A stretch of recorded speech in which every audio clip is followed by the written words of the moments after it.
Balik po tayo sa mga balita. Inihayag ng Bangko Sentral ng Pilipinas o BSP na posibleng magtutuloy-tuloy ang pagbilis ng antas ng inflation sa bansa. Bukod sa pagtaas ng inflation o pagtaas ng mga presyo ng commodity, lumagpas din sa price ceiling ng pamahalaan ang mga presyo ng bilihin. Narito si Criza Lopez. Posibleng magtuloy-tuloy ang pagtaas sa presyo ng bilihin sa mga pamilihan ayon sa pagtatansya ng Bangko Sentral ng Pilipinas. Base sa inflation forecast ng BSP sa buwan ng Mayo, inaasahan nilang bibilis pa ito sa pagitan ng 3.7% hanggang 4.5% inflation rate.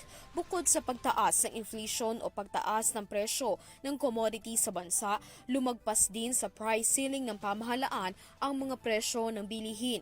Iniuugnay ng BSP ang mabilis na paggalaw ng inflation sa patuloy na pagtaas ng presyo ng mga kuryente, gulay at ang kamakailang pagbaba ng halaga ng piso.